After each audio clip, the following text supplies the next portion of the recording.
پھر روک لیتا ہے انہیں کہ فیصلہ کر چکا ہوتا ہے جن کی موت کا، اور واپس بھیج دیتا ہے دوسروں کو ایک وقت معین تک۔ بے شک اس میں نشانیاں ہیں ان لوگوں کے لیے جو غور و فکر کرتے ہیں۔ اب اس آیت میں کیا بتایا جا رہا ہے کہ نیند کی کیفیت میں انسان کا فہم و شعور، اختیار اور ارادہ سلب کر لیا جاتا ہے،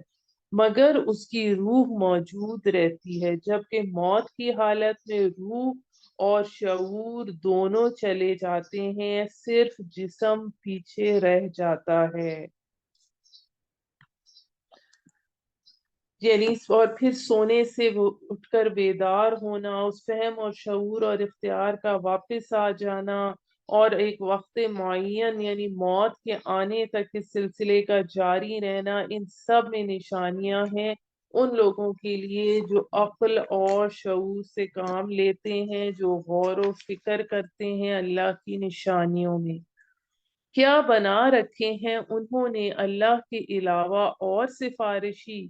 کہہ دیجئے اگرچہ وہ نہ اختیار رکھتے ہوں ذرا بھی،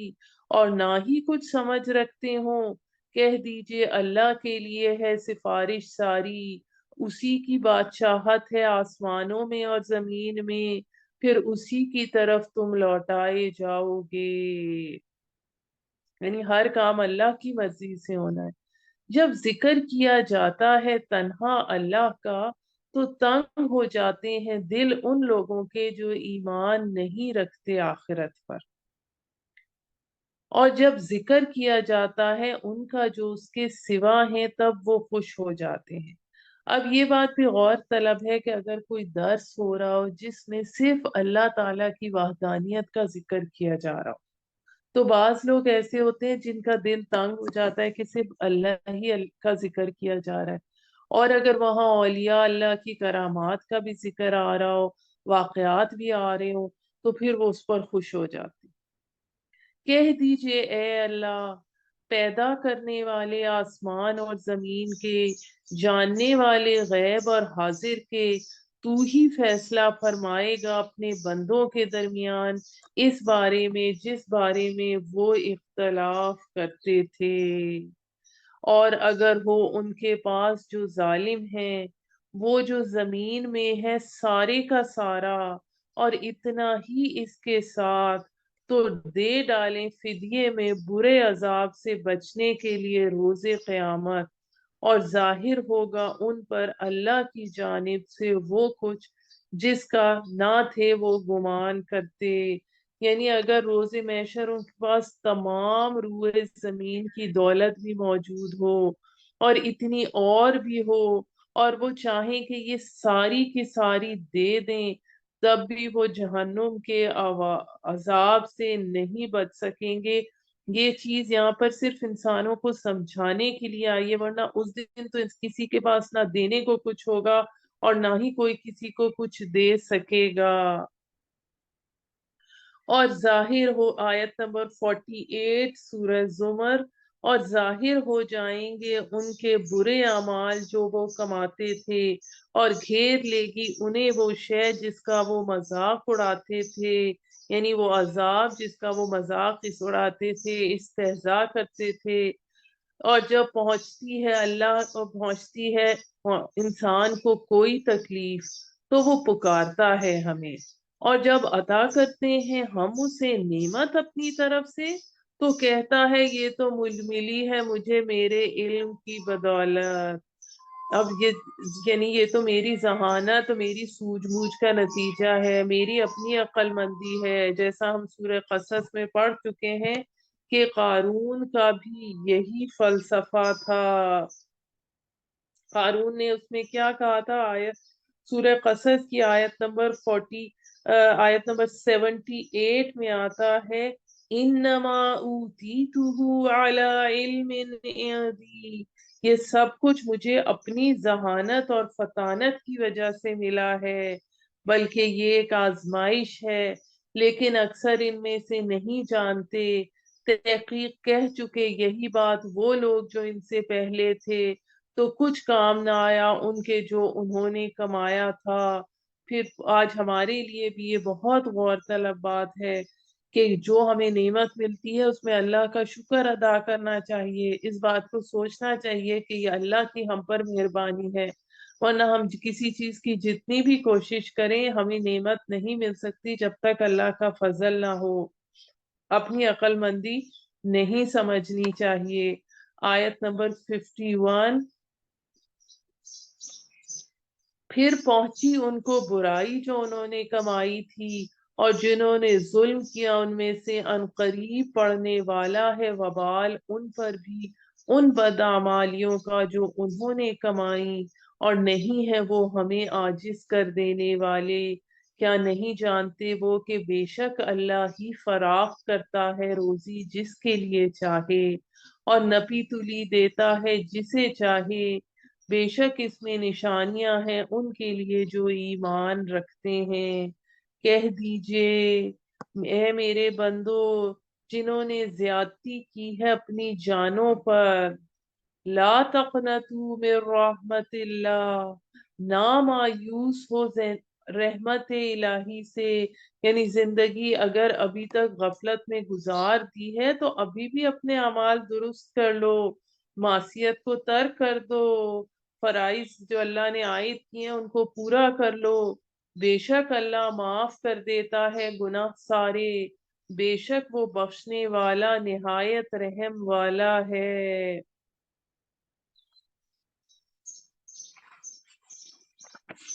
یعنی اللہ تعالیٰ نے جب تک موت کا غرغرہ نہیں آ جاتا اللہ تعالیٰ نے تمہیں موقع دیا ہوا ہے،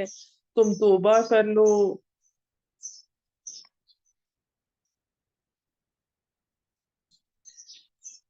اس کے حوالے سے ہم سورہ فرقان میں بھی پڑھ چکے ہیں۔ سورہ فرقان کی آیت نمبر 70 اور 71 میں إِلَّا مَن تَابَ وَآمَنَ وَعَمِلَ عَمَلًا صَالِحًا فَأُولَئِكَ يُبَدِّلُ اللَّهُ سَيِّئَاتِهِمْ حَسَنَاتٍ وَكَانَ اللَّهُ غَفُورًا رَّحِيمًا وَمَن تَابَ وَعَمِلَ صَالِحًا فَإِنَّهُ يَتُوبُ إِلَى اللَّهِ مَتَابًا، سوائے اس کے جس نے توبہ کی اور ایمان لایا اور نیک عمل کیے تو ایسے لوگوں کی برائیوں کو اللہ نیکیوں سے بدل دیتا ہے، اور اللہ غفور اور رحیم ہے۔ اور جس نے توبہ کی اور نیک اعمال کیے تو یہی شخص توبہ کرتا ہے اللہ کی جناب میں جیسا کہ توبہ کرنے کا حق ہے۔ یعنی تو توبہ تبھی قابل قبول ہوگی جب وہ اعمال درست ہو جائیں اور آئندہ نہ کرنے کا پختہ ارادہ ہو۔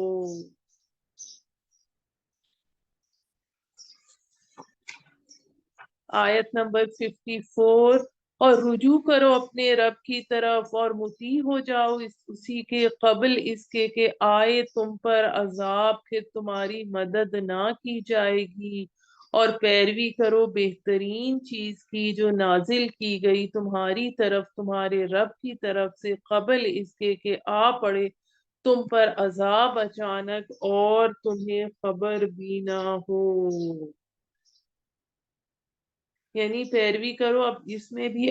جیسے ہمارے پاس اس سے پہلے آیت نمبر 18 میں آ چکا ہے فَيَتَّبِعُونَ أَحْسَنَ، یعنی قرآن جو تمہیں بتا رہا ہے اس کے مختلف درجات ہیں، اس میں پہل کرو، جیسا کہ ہم نے سورہ نساء کی آیت نمبر 69 میں بھی 4 مدارج کا پڑھا ہے، جس میں پہلا درجہ انبیاء کرام کا، دوسرا درجہ صدیقین کا، تیسرا شہداء کا، اور چوتھا صالحین کا۔ مبادہ کہے کوئی شخص ہائے افسوس اس پر جو کوتاہی کرتا رہا میں اللہ کے حق میں، اور کہ میں تھا ٹھٹھا کرنے والوں میں سے۔ یا کہے وہ کہ اگر اللہ مجھے ہدایت دیتا تو میں بھی ہوتا متقیوں میں سے۔ اب یہاں پر یہ چیز غور طلب ہے کہ انسان اس وقت یہ نہ سوچے کہ میں نے تو اپنے سٹیٹس کو اپنا معبود بنا لیا تھا، سٹیٹس کے لیے میں نے تن من دھن سب کچھ اپنا اسٹیٹس مینٹین کرنے کے لیے لگایا ہوا تھا، دنیا کے مال اور متاع کو اپنا معبود سمجھ رکھا تھا، اور اللہ اور اس کے دین اور آخرت کی باتوں پر کبھی دھیان نہیں دیا تھا۔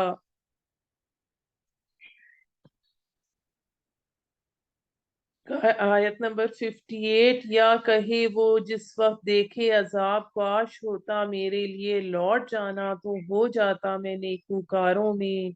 ہاں آئی تھی تمہارے پاس میری آیتیں، پھر جھٹلایا تم نے انہیں اور تکبر کیا، اور تھا تو کافروں میں سے۔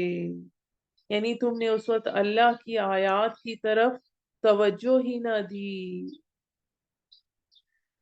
اور روز قیامت دیکھو گے تم جنہوں نے جھوٹ باندھا اللہ پر کہ ان کے چہرے سیاہ ہیں، کیا نہیں ہے جہنم میں ٹھکانہ تکبر کرنے والوں کا۔ اور نجات دے گا اللہ ان لوگوں کو جنہوں نے تقوی اختیار کیا، ان کی کامیابی کے سبب نہ پہنچے گی انہیں کوئی تکلیف اور نہ وہ غمگین ہوں گے۔ یعنی اللہ تعالیٰ ان کے جنت میں ان کے درجات، ان کے مراتب کے مطابق انہیں ان مقامات پر پہنچا دے گا جس طرح انبیاء کو، صدیقین کو، شہداء کو اور صالحین کو، کہ وہ اپنے اپنے مقامات پر پہنچیں گے۔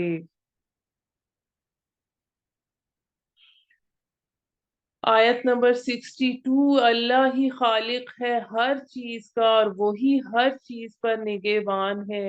اسی کے پاس کنجیاں ہیں آسمانوں اور زمین کی، اور جن لوگوں نے کفر کیا اللہ کی نشانیوں کا تو وہی ہیں خسارہ اٹھانے والے۔ کہہ دیجئے کیا تم غیر اللہ کے بارے میں کہتے ہو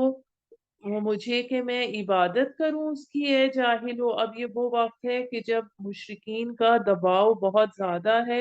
اور یہ یہاں سے شروع ہو رہے ہیں اس صورت کے آخری دو رکوع، ان میں بہت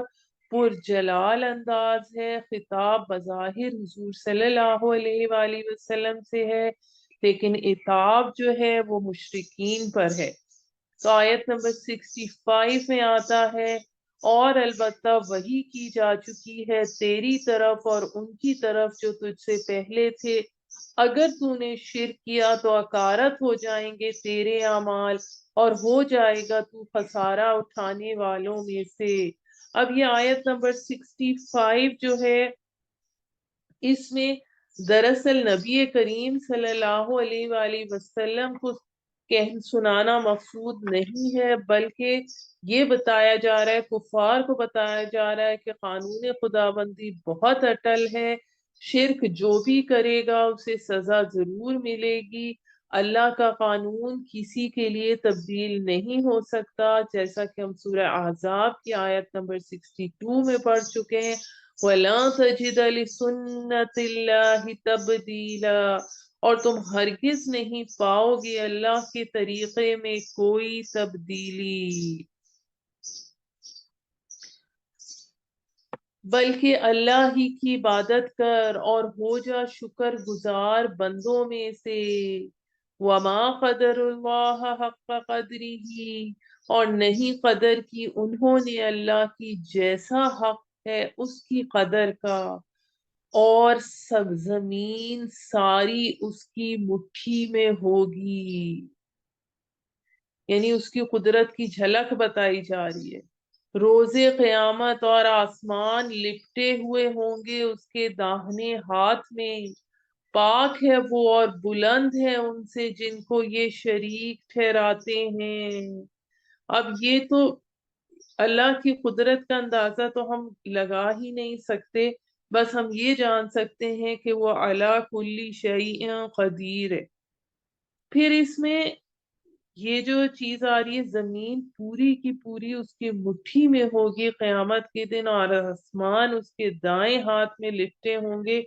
تو انسانی فکر اور انسانی خیال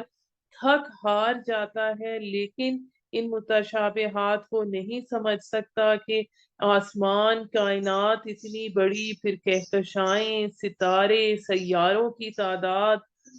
اور پھر ایک ایک ستارے کی جسامت، اور پھر ان کے بیچ میں فاصلے، تو یہ اللہ تعالیٰ ہی کی قدرت کی نشانی ہے، کیونکہ وہ پاک اور بلند ہے، اور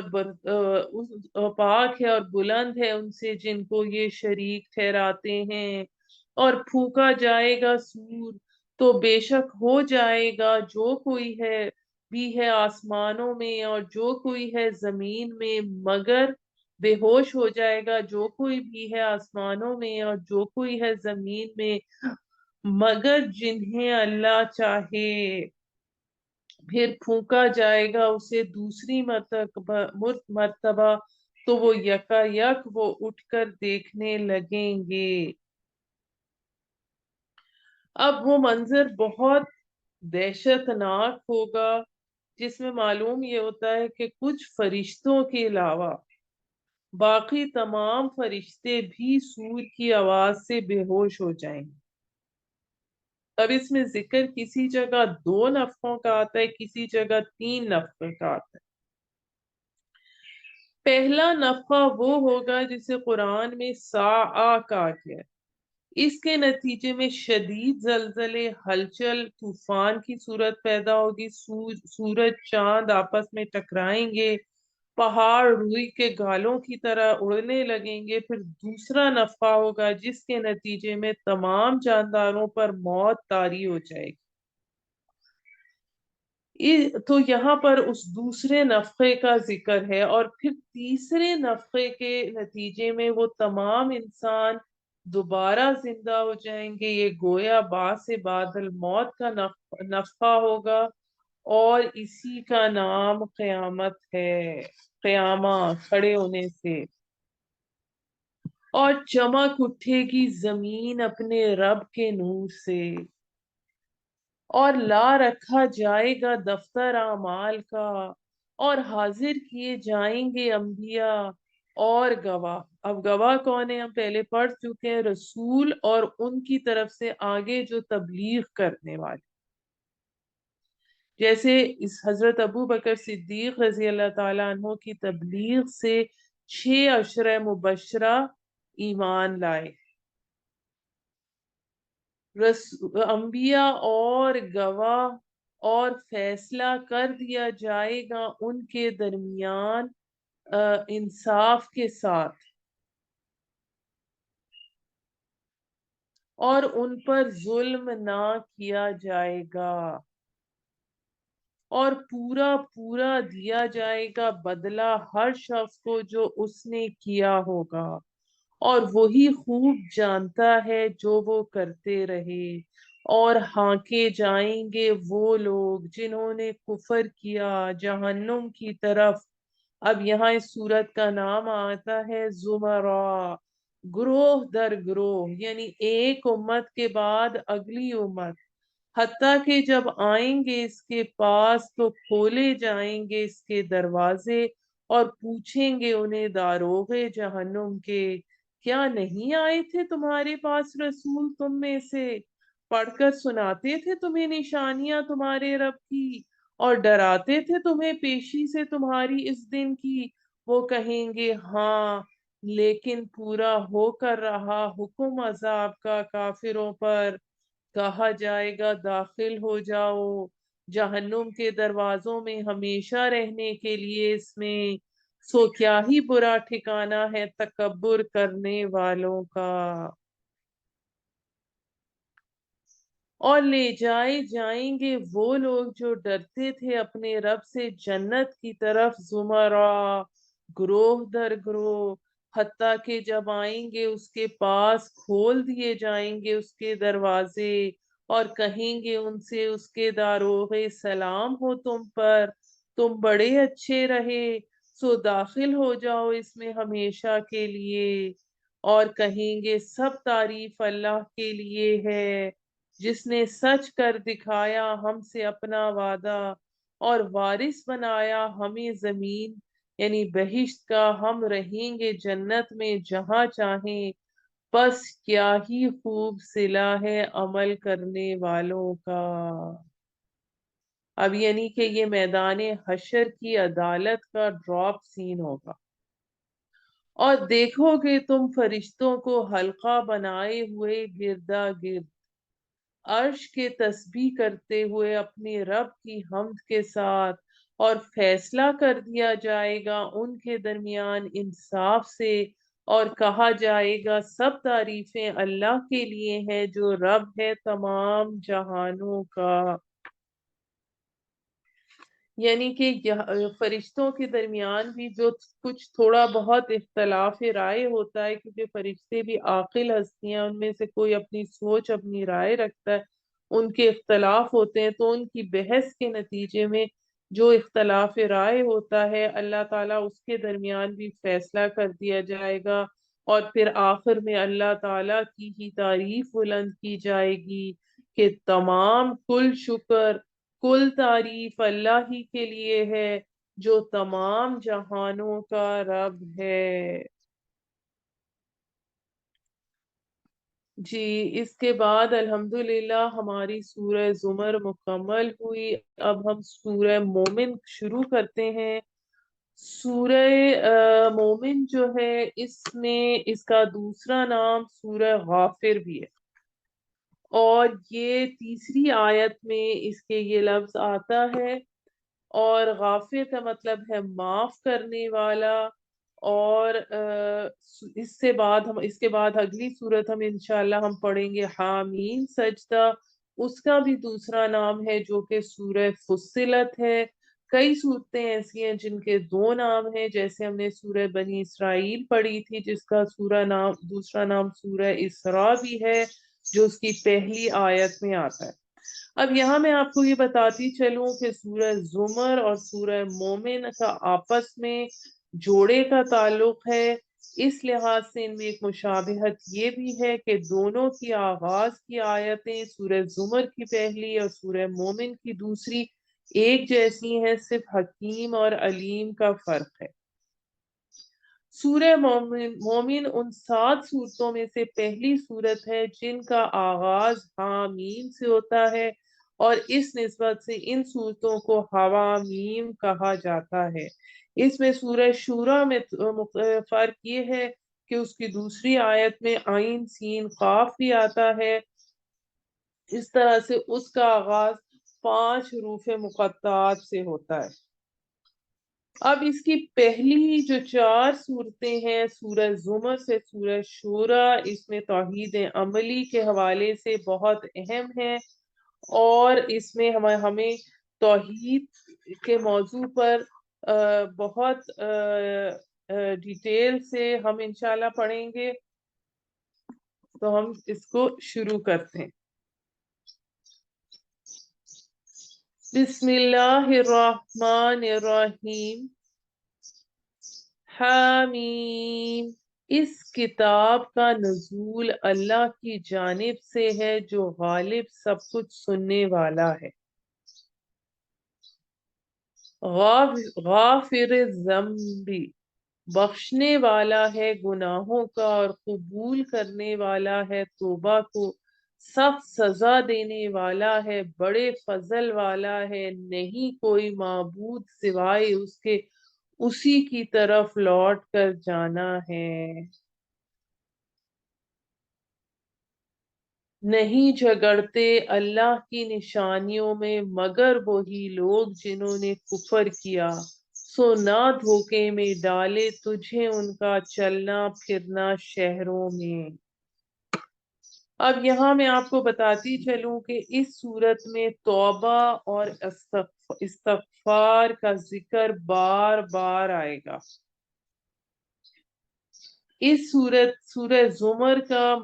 زمر کا مرکزی مضمون تھا توحید فی العبادہ، عبادت میں توحید، اور سورہ مومن کا مرکزی مضمون ہے توحید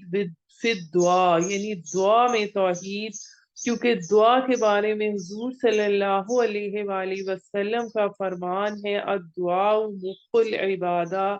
یعنی دعا عبادت کا جوہر ہے۔ دوسری جگہ آتا ہے الدعاء هو العبادہ، دعا ہی اصل عبادت ہے۔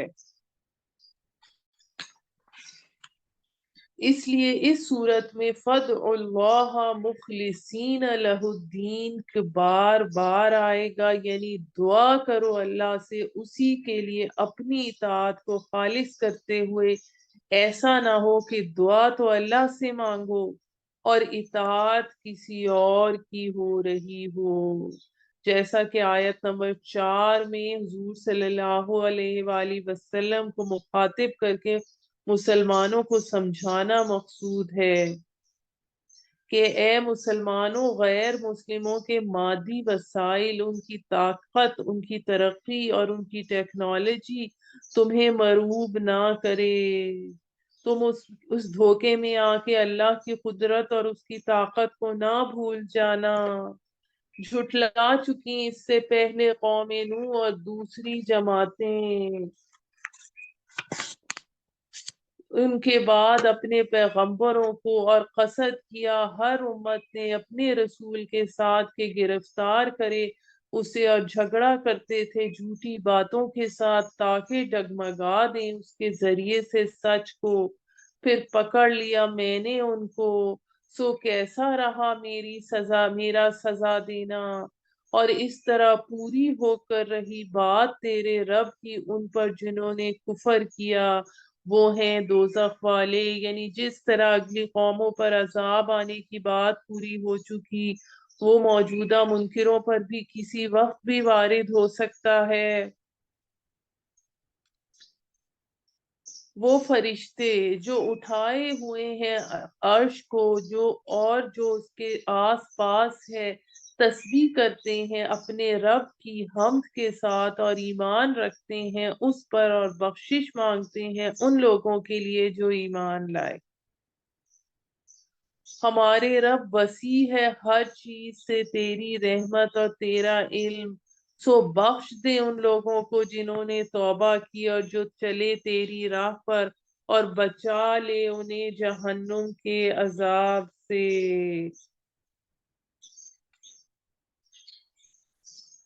یعنی یہاں پر ایک جو سورہ زمر کی آخری آیت میں ہم ایک نقشہ تھا میدان حشر کا کہ اس میں عدالت الہی کا اختتامی منظر دکھایا گیا تھا کہ فرشتے عرش کو گھیرے ہوئے ہوں گے، اپنے رب کی تسبیح کر رہے ہوں گے، تو یہاں ملائکہ کا ذکر دوبارہ سے آ رہا ہے کہ وہ کہہ رہے ہیں کہ ہم تجھے کیا عرض کریں، تجھے ہر شے کا علم ہے، تیری رحمت ہر چیز کو اپنے گود میں لیے ہوئے ہے، پھر بھی ہم تجھ سے درخواست کرتے ہیں کہ اہل زمین میں جو نیک لوگ ہیں ان کے لیے استغفار کرتے ہیں، اے اللہ تو ان کی خطائیں بخش دے، ان سے ان کے گناہ معاف فرما۔ اس آیت سے یہ بھی ثابت ہوتا ہے کہ قیامت کے دن مومنین کے حق میں فرشتے بھی شفاعت کریں گے، یہ شفاعت حقہ ہے۔ اے ہمارے رب داخل کر دے انہیں ابدی باغات میں جن کا وعدہ کیا تو نے ان سے، اور اسے بھی جو نیک ہو ان کے آبا اور ان کی بیویوں اور ان کی اولاد میں سے، بے شک تو ہی ہے غالب بڑی حکمت والا، اور بچا انہیں برائیوں سے،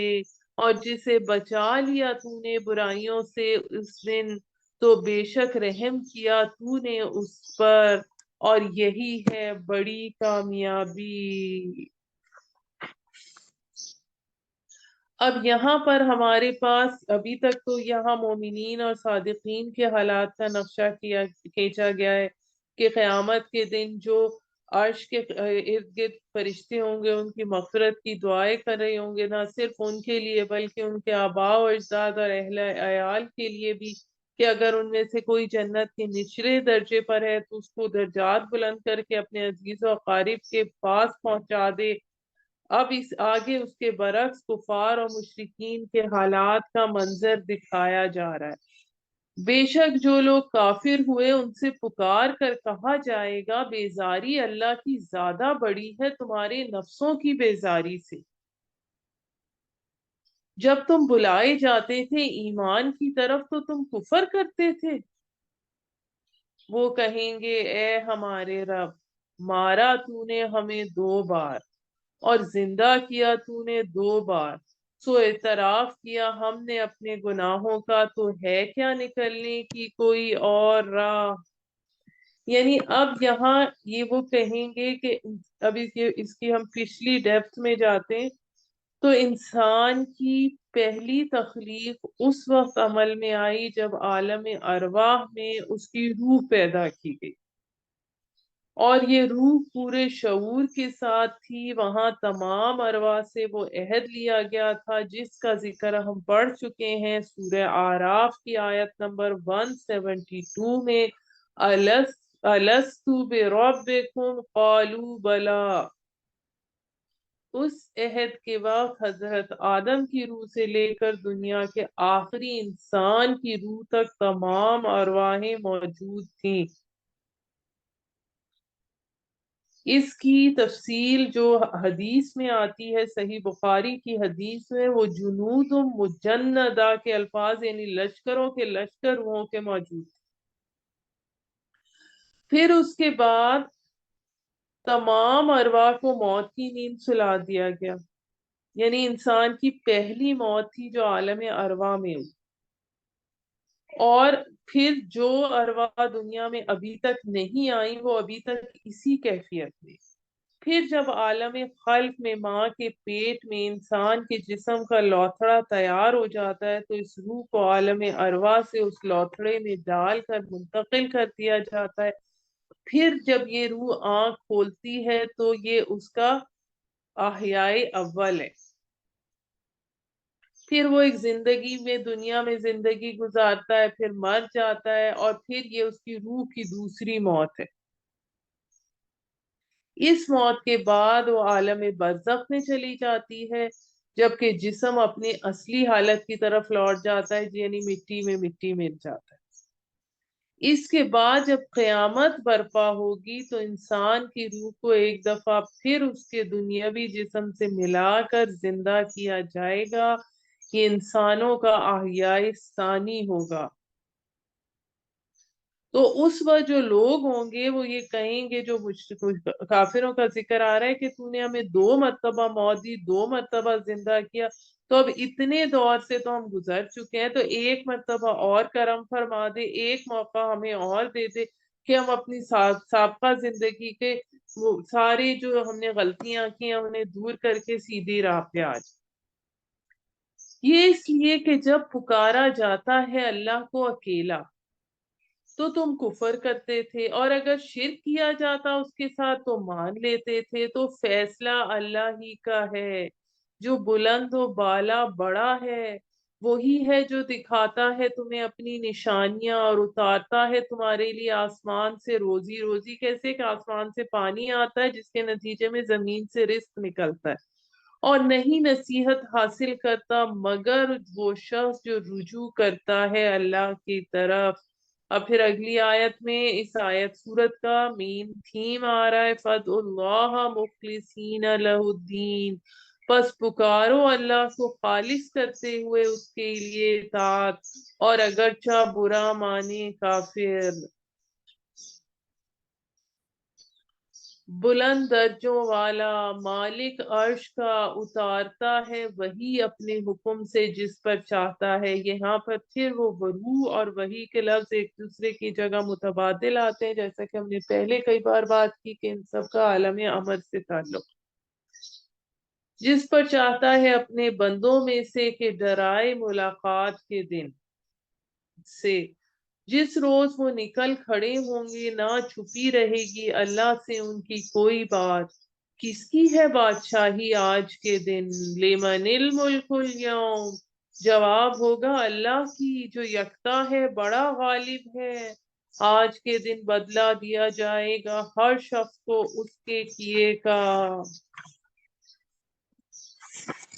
نہیں ظلم ہوگا آج کے دن، بے شک اللہ جلد حساب لینے والا ہے۔ اور ڈرا انہیں اس دن سے جو نزدیک ہے، جب دل اچھل کر حلق میں آ جائیں گے گھٹ گھٹ کر، اور نہ ہوگا ظالموں کا کوئی دوست اور نہ کوئی سفارشی جس کی بات مانی جائے۔ اللہ جانتا ہے نگاہوں کی چوری کو اور اسے بھی چھپا ہے سینوں میں، اور اللہ ہی فیصلہ کرے گا انصاف کے ساتھ۔ اور جن کو وہ پکارتے ہیں اللہ کو چھوڑ کر، نہیں فیصلہ کر سکتے وہ کچھ بھی، بے شک اللہ ہی ہے سب سننے والا دیکھنے والا۔ کیا نہیں چلے پھرے یہ لوگ زمین میں، کہ وہ دیکھتے کیسا ہوا انجام ان لوگوں کا جو تھے ان سے پہلے، اور وہ زیادہ سخت تھے ان سے طاقت میں، اور جو آثار عمارتیں زمین پر چھوڑ گئے جیسے عاد اور سمود، سو پکڑ لیا اللہ نے ان کے گناہوں کے سبب، اور نہ کوئی تھا ان کو بچانے والا۔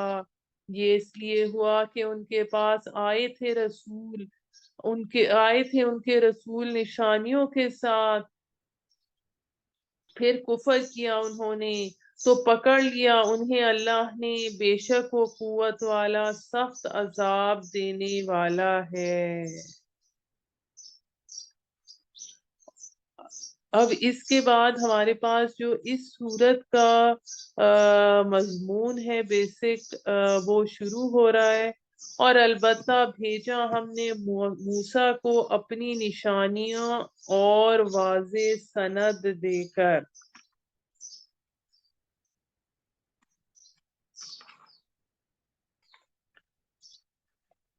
بطرف فرعون اور حامان اور قارون کے تو وہ کہنے لگے جادوگر ہے جھوٹا۔ اب یہاں پر ہم اس کی تھوڑی سی ڈیٹیل ڈسکس کرتے ہیں۔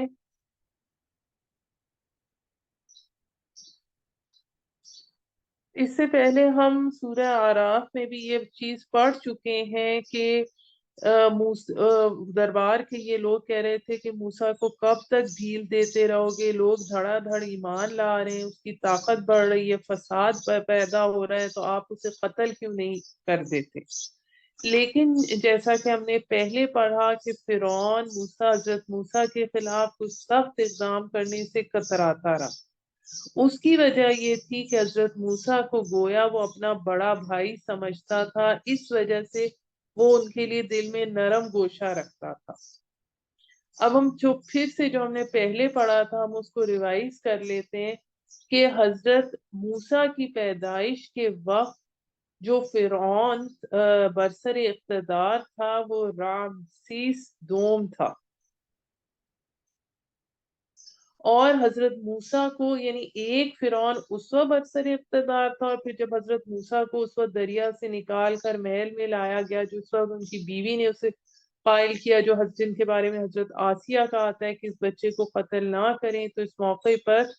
انہوں نے جو سورہ قصص میں ہم نے پڑھا آیت نمبر 9 میں، وَقَالَتِ امْرَأَتُ فِرْعَوْنَ قُرَّةُ عَيْنٍ لِّي وَلَكَ لا تقتلوه عسى أن ينفعنا أو نتخذه ولدا۔ اور فرعون کی بیوی نے کہا یہ آنکھوں کی ٹھنڈک ہے اور میرے لیے بھی اور تمہارے لیے بھی، تم اسے قتل مت کرو، ممکن ہے یہ ہمیں کوئی فائدہ پہنچائے یا ہم اسے بیٹا بنا لیں۔ لیکن اس وقت تک فرعون بے اولاد تھا، اس کے بعد اس کے ہاں بیٹا پیدا ہوا، اور وہ حضرت موسیٰ سے ظاہر ہے چھوٹا تھا، یہ دونوں اکٹھے جوانی کی عمر کو پہنچے۔ پھر وہ واقعہ پیش آیا جس میں حضرت موسیٰ کے ہاتھوں ایک قبطی کا قتل ہو گیا، آپ مدین چلے گئے۔ مدین سے آپ کی واپسی کے زمانے میں بڑا فرعون زندہ تھا، لیکن اس نے اپنے امور سلطنت جو تھے اپنے بیٹے من فتح کو سونپ دیے، اور اس وقت اب وہ بیٹا یعنی جو حضرت موسیٰ کے چھوٹے بھائی کی طرح پلا بڑا تھا، وہ اس وقت کا حکمران تھا، یعنی وہ آپ کا بچپن کا ساتھی تھا، اور اس وجہ سے بڑے بڑے سرداروں کے پرزور مطالبے کے باوجود کئی سال تک وہ حضرت موسیٰ کے خلاف بہت سخت اس نے اقدام نہیں کیا۔ اور پھر جب کوئی اور حل نہ اس کے پاس نکلا تو اس نے آپ کی قوم کو نشانہ بنایا کہ بنی اسرائیل کے یہاں پیدا ہونے والے لڑکوں کو قتل کر دیا جائے، بیٹیوں کو زندہ رہنے دیا جائے۔ اب یہاں پر ہمارے پاس آیت نمبر 25 جو آ رہی ہے کہ پھر جب وہ پہنچا ان کے پاس حق لے کر ہمارے یہاں سے، تو کہنے لگے کہ قتل کر ڈالو ان کے بیٹوں کو جو ایمان لائے اس کے ساتھ، اور زندہ رہنے دو ان کی عورتوں کو، اور نہیں تھی تدبیر کافروں کی مگر سراسر گمراہی میں۔ اب اس کے بعد کیا ہو رہا ہے کہ فرعون جو ہے وہ مشورہ کر رہا ہے دربار میں، اور کہا فرعون نے چھوڑ دو مجھے کہ قتل کر ڈالوں موسیٰ کو، اور وہ پکار دیکھے اپنے رب کو، بے شک مجھے ڈر ہے کہ وہ بدل دے گا تمہارے دین کو، یا وہ پھیلائے گا زمین میں فساد۔ اور کہا موسیٰ نے کہ بے شک میں پناہ لے چکا ہوں اپنے رب اور تمہارے رب کی ہر متکبر سے جو ایمان نہیں رکھتا روز حساب پر۔ اب یہ وہ صورتحال ہے جب حضرت موسیٰ علیہ السلام کے قتل کی قرارداد جو ہے وہ منظور ہو رہی ہے۔ تو پھر اس وقت اس کے بعد جو آگے آ رہا ہے، جو اس صورت کا خاص مضمون ہے، وہ یہ ہے کہ ایک شخص تھا جو کہ مومن آل فرعون تھا، جو فرعون کے دربار میں بڑے مرتبے پر فائز تھے، اور حضرت موسیٰ کی دعوت دوسرے لوگوں کی طرح ان تک بھی پہنچی۔ اس دعوت کے نتیجے میں اللہ تعالیٰ نے ان کا سینہ کھول دیا تھا، اور وہ ایمان لے آئے تھے، لیکن مصلحت کی وجہ سے اپنے ایمان کا اظہار نہیں کیا تھا۔ پھر جب فرعون نے اپنی کابینہ کے سامنے حضرت موسیٰ کے قتل کی تجویز رکھی تو پھر وہ خاموش نہ رہے، اور پھر انہوں نے ایک تقریر کی، اور اللہ تعالیٰ نے ان کی اس حق گوئی اور بے باکی کی تعریف یوں فرمائی کہ پوری تقریر کو قرآن مجید کا حصہ بنا دیا۔ نہ وہ نبی تھے اور نہ رسول تھے، لیکن ان کی طویل تقریر جس شان سے اللہ تعالیٰ نے بیان قرآن مجید میں فرمائی ہے، اس کی کوئی مثال قرآن میں کسی نبی یا رسول کی تقریر کے حوالے سے بھی نہیں ملتی۔ اس سے ہمیں یہ بھی پتہ چلتا ہے کہ اللہ تعالیٰ کس طرح شان سے اپنے بندوں کی قدر افزائی کرتا ہے۔ تو یہاں سے ہمارے پاس یہ شروع آیت نمبر 28 ہم پڑھتے ہیں۔ اور کہا ایک مومن شخص نے جو آل فرعون میں سے تھا، چھپاتا تھا اپنا ایمان، کیا تم قتل کرتے ہو ایک شخص کو اس لیے کہ وہ کہتا ہے کہ میرا رب اللہ ہے، اور بلا شبہ وہ آیا ہے تمہارے پاس کھلی نشانیاں لے کر تمہارے رب کی طرف سے، اور اگر وہ جھوٹا ہوگا تو اسی پر پڑے گا وبال اس کے جھوٹ کا، اور اگر وہ سچا ہے تو پہنچ کر رہے گا تمہیں کچھ نہ کچھ اس عذاب کا جس کا وہ تم سے وعدہ کرتا ہے۔ بے شک اللہ نہیں ہدایت دیتا اسے جو ہے حد سے گزرنے والا جھوٹا۔ اے میری قوم تمہیں حاصل ہے بادشاہی، آج تم غالب ہو ملک میں، پھر کون مدد کرے گا ہماری عذاب الہی سے اگر وہ آ پڑا ہم پر۔ کہا فرعون نے نہیں دکھلاتا تمہیں مگر وہ جو میں دیکھتا ہوں، اور نہیں راہ دکھاتا میں تمہیں مگر جس راہ میں بھلائی ہے۔ اب پھر وہ مومن کے آل فرعون کہہ رہے ہیں، اور کہا اس نے جو ایمان والا تھا اے میری قوم بے شک مجھے خوف ہے کہ تم پر آ جائے پہلی امتوں جیسا دن، جیسا حال ہوا قوم نوح اور عاد اور سمود کا اور ان لوگوں کا جو ان کے بعد ہوئے، اور نہیں اللہ چاہتا ظلم کرنا بندوں پر۔ اور اے میری قوم بے شک مجھے ڈر ہے تم پر پکار کے دن کا، جس دن تم بھاگو گے پیٹھ پھیر کے، نہیں ہوگا تمہیں کوئی اللہ سے بچانے والا، اور جسے گمراہ کر دے اللہ تو نہیں ہے کوئی راہ دکھلانے والا۔ اور البتہ آیا تمہارے پاس یوسف۔ اس سے ہمیں یہاں سے یہ بھی پتہ چلتا ہے کہ حضرت یوسف اور حضرت موسیٰ کے درمیان کوئی نبی نہیں تھے۔ تمہارے پاس یوسف اس سے پہلے دلیلوں کے ساتھ، یعنی کہ خوابوں کی تعبیر دی تھی، ملک کو بچایا تھا،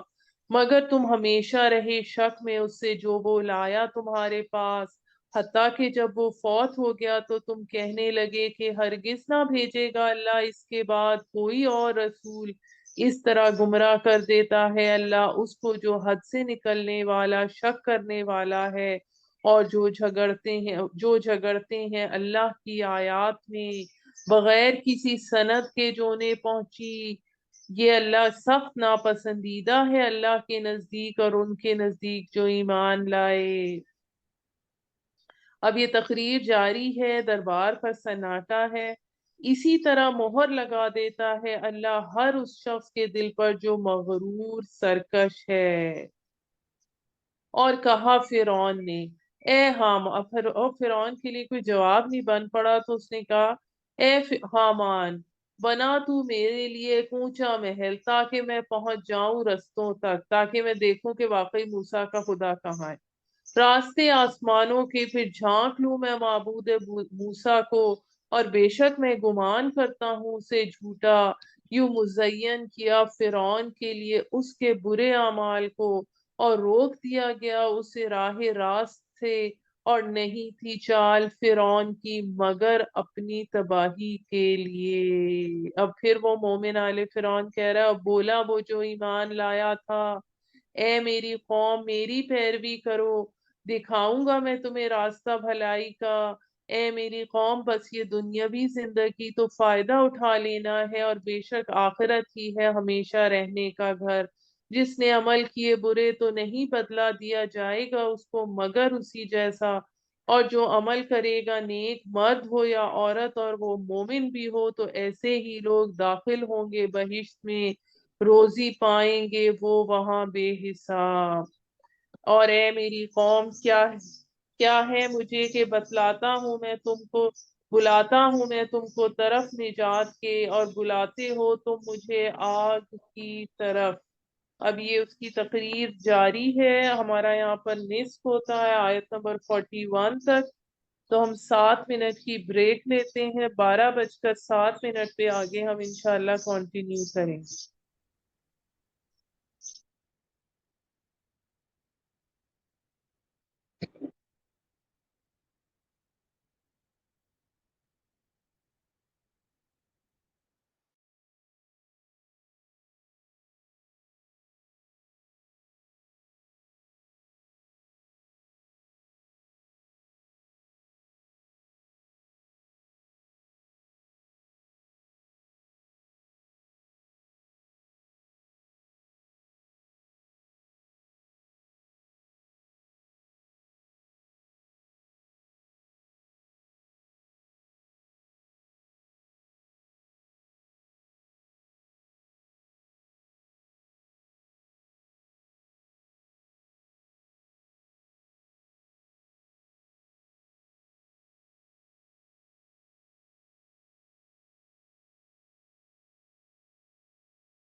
اعوذ باللہ من الشیطان الرجیم بسم اللہ الرحمن الرحیم سورہ مومن آیت نمبر 42۔ یہاں پر مومن آل فرعون کی تقریر چل رہی تھی۔ بہت بلاتے ہو تم مجھے کہ کفر کروں اللہ کے ساتھ اور شریک ٹھہراؤں اس کے ساتھ انہیں جس کا مجھے علم نہیں، اور میں بلاتا ہوں تمہیں اس کی طرف، اور میں بلاتا ہوں تمہیں اس کی طرف جو ہے بڑا زبردست بخشنے والا، اور نہیں شک اس میں کہ بلاتے ہو تم مجھے جس کی طرف نہیں ہے وہ لائق پکارے جانے کے دنیا میں اور نہ آخرت میں، یعنی کہ جو تمہارے معبود ہیں وہ پکارے جانے کے قابل نہیں ہیں، اور یہ کہ ہمیں لوٹنا ہے اللہ کی طرف، اور یہ کہ حد سے گزر جانے والے ہی دوزخ والے ہیں۔ البتہ یاد کرو جو میں کہتا ہوں تم سے، اور سپرد کرتا ہوں میں اپنا معاملہ اللہ کے، بے شک اللہ نگاہ رکھنے والا ہے اپنے بندوں پر۔ یعنی اس وقت آیت نمبر 44 جو ہے اس سے ہمیں یہ پتہ لگ رہا ہے کہ ان کے خلاف انہیں اس بات کا پتہ تھا کہ تم لوگ میری ان باتوں کو نہیں مانو گے، اور موسیٰ علیہ السلام کے خلاف اور اس کی قوم کے خلاف چالیں اپنی جاری رکھو گے، لیکن اور یہ ان کی لیکن میں اپنا معاملہ اللہ کے سپرد کرتا ہوں، یعنی وہ اپنے قتل کے لیے تیار ہو گئے۔ وَفَوِّضُوا أَمْرِي إِلَى اللَّهِ إِنَّ اللَّهَ بَصِيرٌ بِالْعِبَادِ۔ یہ بھی دعا ہے کہ میں سپرد کرتا ہوں اپنا معاملہ اللہ کے، بے شک اللہ نگاہ رکھنے والا ہے اپنے بندوں پر۔ پھر یہاں پر یہ مرد مومن کی تقریر کے آخری الفاظ تھے۔ اب اس جملے کو پڑھ کر یہ محسوس ہوتا ہے کہ فرعون کے دربار میں جو انہوں نے یہ کلمہ حق بلند کیا تھا، اب انہیں ڈر تھا کہ انہیں قتل کر دیا جائے گا۔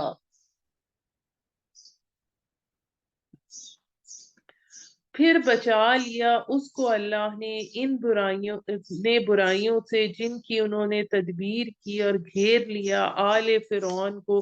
بدترین عذاب سے۔ اب یہاں پر یہ چیز جو ہے یہ مومن آل فرعون کی طرف بھی ہو سکتی ہے اور حضرت موسیٰ کی طرف بھی۔ بعض کا یہ خیال ہے کہ اس سے مراد مومن آل فرعون ہے کہ اللہ نے اسے فرعون کے انتقام کا نشانہ بننے سے بچا لیا، لیکن بہت سے حضرات کی یہ بھی رائے تفاسیر میں آتی ہے کہ اس سے حضرت موسیٰ مراد ہیں۔ وہ آگ ہے کہ پیش کیے جاتے ہیں اس کے سامنے صبح اور شام، یعنی فرعون جو آل فرعون ہیں وہ عذاب قبر اس سے مراد ہے، اس کے سامنے صبح اور شام پیش کیے جاتے ہیں، جیسا کہ ہمیں معلوم ہے کہ آپ صلی اللہ علیہ وآلہ وسلم کا فرمان ہے، قبر یا تو جنت کے باغیچوں میں سے ایک باغیچہ ہے یا جہنم کے گڑھوں میں سے ایک گڑھا، یعنی اس کی وہاں جنت کی کھڑکی اگر کھلی ہوتی ہے تو جنت کی ٹھنڈی ہواؤں کے مزے آتے ہیں، اور اگر دوست جہنم کی طرف سے کھڑکی کھلی ہوتی ہے تو جہنم کی آگ کی لپٹ آ رہی ہوتی ہے۔ آل فرعون کو سخت ترین عذاب میں، اور جب وہ جھگڑ رہے ہوں گے جہنم میں تو کہیں گے کمزور لوگ انہیں جو تکبر کیا کرتے تھے کہ بے شک ہم تو تمہارے تابع تھے، تو کیا تم ہٹا سکتے ہو ہم سے کچھ حصہ آگ کا؟ کہیں گے وہ لوگ جو تکبر کرتے تھے بے شک ہم سب اس میں ہیں، بے شک اللہ حکم کر چکا ہے بندوں کے درمیان۔ اور کہیں گے وہ لوگ جو آگ میں ہوں گے داروغوں سے جہنم کے کہ دعا کرو اپنے رب سے کہ ہلکا کر دے ہم پر سے کسی دن کچھ عذاب۔ وہ کہیں گے کیا نہیں آئے تھے تمہارے پاس تمہارے رسول کھلی نشانیوں کے ساتھ؟ وہ جواب دیں گے ہاں، تو داروغے کہیں گے سو تم ہی دعا کرو۔ اور نہیں ہوگی دعا کافروں کی مگر بے سود۔ اب یہ آیت نمبر 50 کا جو اینڈ ہے یہ بہت اہم ہے، اس لیے کہ جن دنیا کی زندگی میں جن لوگوں نے کفر کی روش اختیار کی ان کی دعا قبول نہیں ہوگی۔ یعنی دنیا میں بھی وہ لوگ جو اللہ سے دعائیں تو مانگتے رہتے ہیں مگر ساتھ اللہ نے جن چیزوں سے منع کیا ہے وہ کام کرتے رہتے ہیں، طاغوت کے حمایتی بنے رہتے ہیں، اپنی سوچ اور فکر کو باطل طریقوں پر ڈھالنے کے لیے نئی نئی راہیں تلاش کرتے رہتے ہیں، تو پھر ایسے شخص کے بارے میں رسول صلی اللہ علیہ وآلہ وسلم نے فرمایا جو بڑا طویل سفر کر کے حج یا عمرے کے لیے آتا ہے، اس کے کپڑے بھی میلے ہو چکے ہیں، بال بھی غبار آلودہ ہیں، وہ اپنے دونوں ہاتھ آسمان کی طرف اٹھا کر یا رب پکارتا ہے، لیکن اس کا کھانا بھی حرام ہے، اس کا پینا بھی حرام ہے، جو اس نے کپڑے پہن رکھے ہیں وہ بھی حرام کے کمائی کے ہیں، اور اس کے جسم نے جس غذا سے نشو و نما پائی ہے وہ بھی حرام کی ہے، تو اس کی دعا کیوں کر قبول ہوگی؟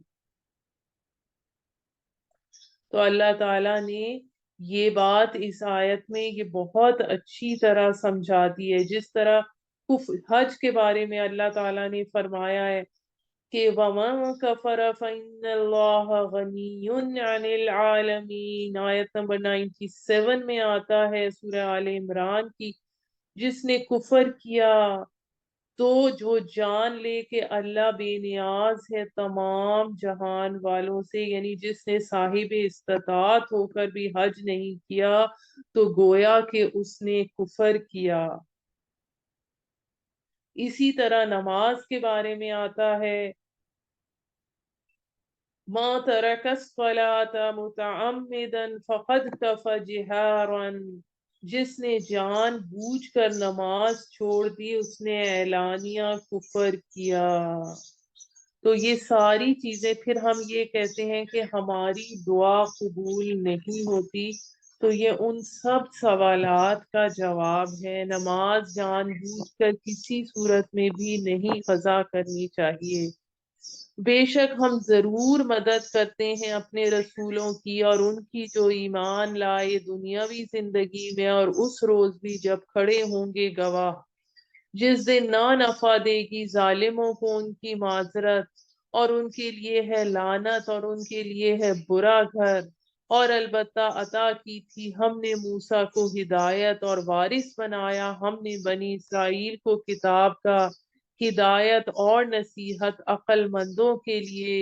پس تو صبر کر، بے شک اللہ کا وعدہ برحق ہے، اور معافی چاہ اپنے گناہ کی، اور تسبیح کر حمد کے ساتھ اپنے رب کی صبح اور شام۔ اب آیت نمبر 55 کے حوالے سے میں آپ کو یہ بتاتی چلوں کہ یہ وہی والی بات آ جاتی ہے کہ جتنا اونچا درجہ ہوتا ہے اتنی ذرا سی کوتاہی پر بھی پکڑ ہوتی ہے۔ مقربین بارگاہ کا مقام اتنا بلند ہے کہ اس میں ذرا سی لغزش پر بھی پکڑ ہو جاتی ہے۔ وہی چیز اب جیسے ہم نے انشاءاللہ والی بات پڑھی تھی، عام انسان نہ کرے تو اس کی کوئی پکڑ نہیں ہوتی۔ بے شک جو لوگ جھگڑتے ہیں اللہ کی نشانیوں میں بغیر کسی سند کے جو آئی ہو ان کے پاس، نہیں ہے ان کے سینوں میں مگر بڑائی، نہ وہ پہنچ سکیں گے اس تک، سو تو پناہ مانگ اللہ کی، بے شک وہ سب کچھ سننے والا اور دیکھنے والا ہے۔ یعنی یہ کفار جو اللہ تعالیٰ کی آیتوں میں بلا دلیل جھگڑتے ہیں، ان کو جھٹلاتے ہیں، ان کا مقصد یہ ہوتا ہے کہ وہ رسول صلی اللہ علیہ وآلہ وسلم سے بڑھ کر ہے، مگر وہ اس مقصد کو حاصل نہیں کر سکتے، وہ رسولوں پر غالب نہیں آ سکتے، بلکہ وہ سخت ذلیل اور خوار ہوں گے۔ آیت نمبر 57 سورہ مومن۔ البتہ پیدا کرنا آسمانوں اور زمین کا زیادہ بڑا ہے انسانوں کا پیدا کرنے سے، لیکن اکثر لوگ نہیں جانتے۔ یعنی جس نے ساری کائنات کو پیدا کیا، ان گیلیکسیز کو پیدا کیا، اس کے لیے انسان کا پیدا کرنا دوبارہ کیا مشکل ہے، اور نہیں ہو سکتا اندھا اور بینا۔ اور وہ لوگ جو ایمان لائے اور نہیں یکساں ہو سکتا اندھا اور بینا، اور وہ لوگ جو ایمان لائے اور نیک کام کرتے رہے اور نہ بدکار۔ بہت کم تم غور و فکر کرتے ہو۔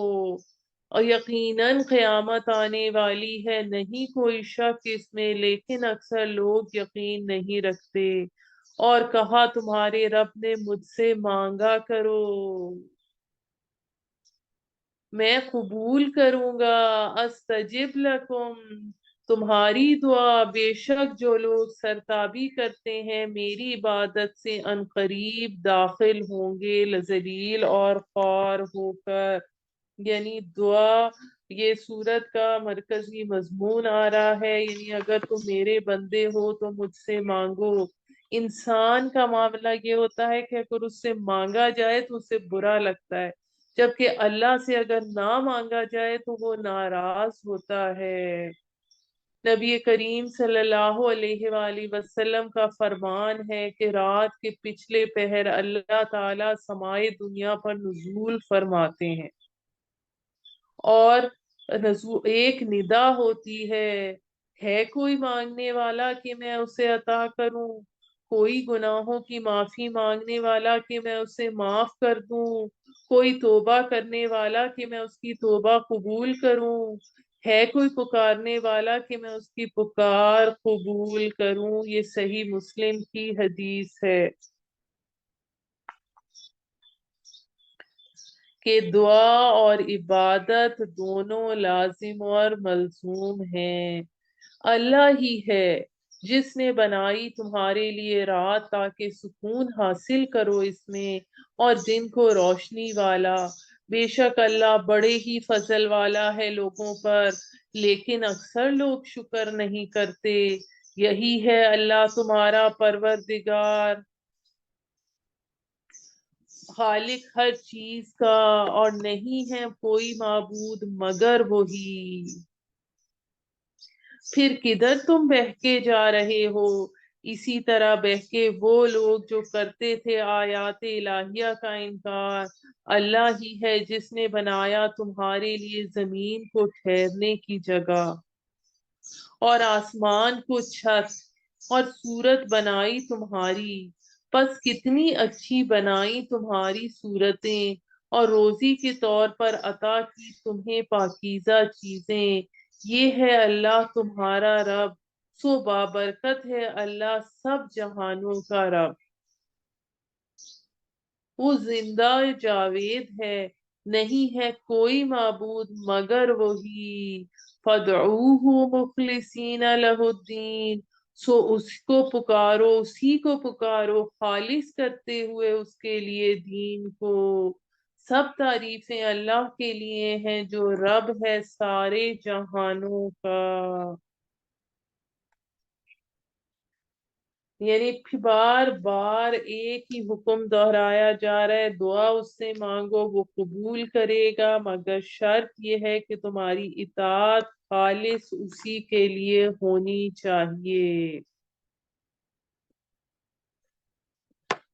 کہہ دیجئے بے شک مجھے منع کیا گیا کہ میں عبادت کروں ان کی جنہیں تم پکارتے ہو اللہ کو چھوڑ کر، جبکہ پہنچ چکی ہیں میرے پاس کھلی نشانیاں میرے رب کی طرف سے،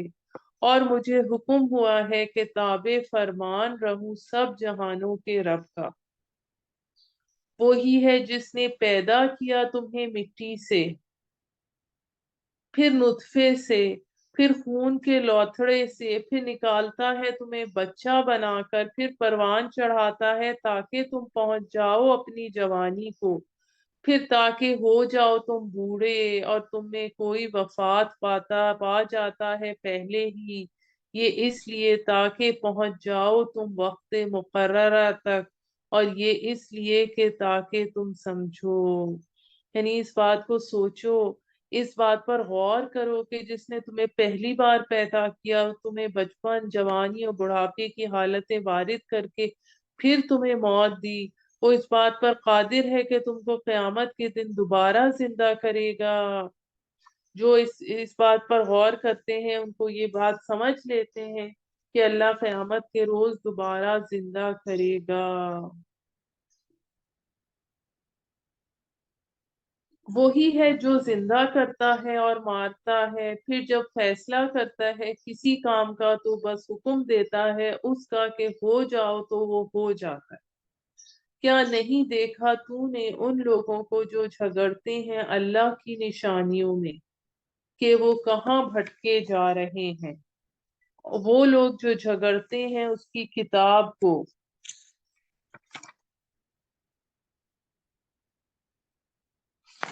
وہ لوگ جو جھگڑتے ہیں اس کتاب کو اور ان کو جو ہم نے دے کر بھیجی اپنے رسولوں کو، سو جلد وہ جان لیں گے جب طوق ہوں گے ان کی گردنوں میں اور زنجیروں سے اور زنجیریں گھسیٹے جائیں گے وہ گرم پانی میں، پھر آگ میں جھونک دیے جائیں گے، پھر پوچھا جائے گا ان سے کہاں ہیں جنہیں تم شریک ٹھہراتے تھے اللہ کو چھوڑ کر؟ جواب دیں گے وہ تو کھوئے گئے ہم سے، بلکہ ہم تو نہیں پکارتے تھے اس سے پہلے کسی چیز کو، یعنی اس کا چیز کا وجود ہی نہ تھا۔ اس طرح گمراہ کر دیتا ہے اللہ کافروں کو۔